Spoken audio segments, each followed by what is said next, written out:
आज इस उम्र के कार्यक्रम में आप सबका स्वागत है। और हम लोग क्या पढ़ेंगे? किशोरावस्था अर्थात एडोलसेंस। क्या पढ़ेंगे? क्या बोलते हैं किशोरावस्था को? एडोलसेंस। यानी इसका मतलब है कि आप लोग जिस एज में हैं या जिस उम्र में हैं, लगभग क्या कहते हैं यहाँ 10 साल से कोई कम नहीं, 10 या 12 साल से 12 साल से लेके 16 साल 17 साल तक की उम्र क्या कहलाती है? कभी कभी 18 भी मान लेते हैं।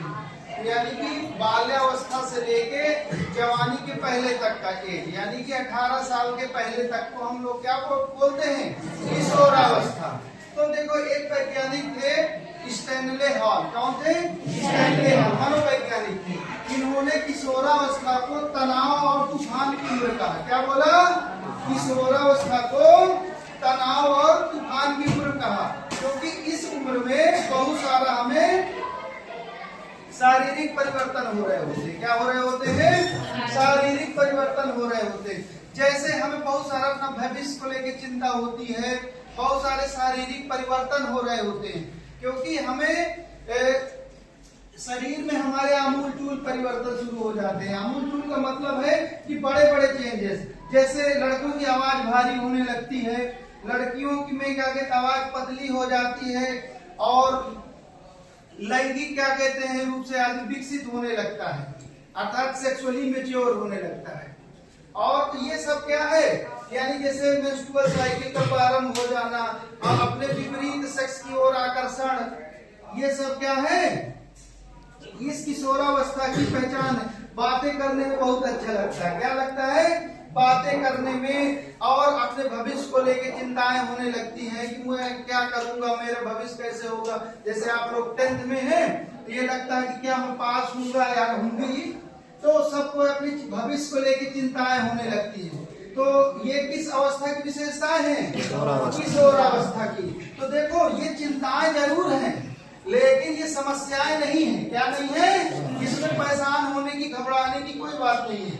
ये कुल मिला के विशेषताएं हैं, अच्छी चीजें हैं, सबके जीवन में होती हैं। हम लोग भी इस दौर से गुजरे हैं। यदि कुछ चीजें अच्छी लगने लगती हैं और किसी से बात करना अच्छा लगने लगता है, हाँ, लेकिन यहाँ पर सावधान रहने की जरूरत है, सजग रहने की जरूरत है, और अपने को पढ़ाई की ओर केंद्रित करना की जरूरत है।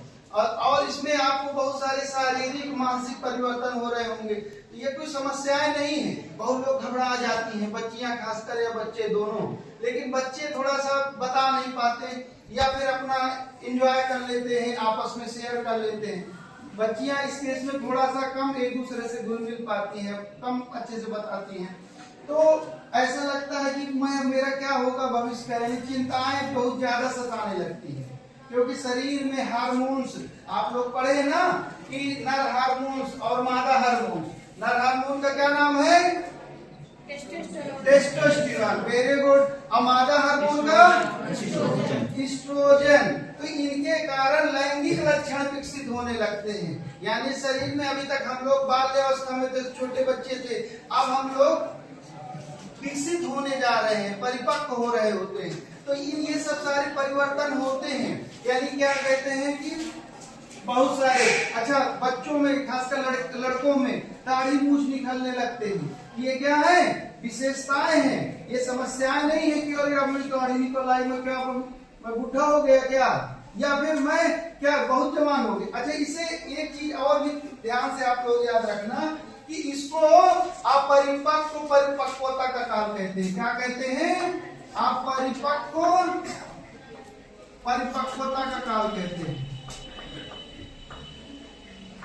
इसको मतलब है कि ऐसा लगेगा कि मुझे सब कुछ आता है। ऐसा होता है ना कि मैं बहुत पढ़ने में तेज हूँ, ऐसा लगता है कि मैं मैच्योर हो गया। मम्मी पापा समझाते हैं या टीचर्स कहते हैं कि बेटा आप लोग थोड़ा सा पढ़ो, ध्यान दो, आपको क्या कहते हैं सजग रहने की जरूरत है। यहाँ पर ऐसा होता है कि लगता है कि मुझे सब आ रहा है, लेकिन वाकई में कभी कभी होता नहीं है ऐसा है। इसीलिए इसे क्या बोलते हैं? अपरिपक्व परिपक्वता का काल कहते हैं। क्या कहते हैं? अपरिपक्व परिपक्वता का काल कहते हैं।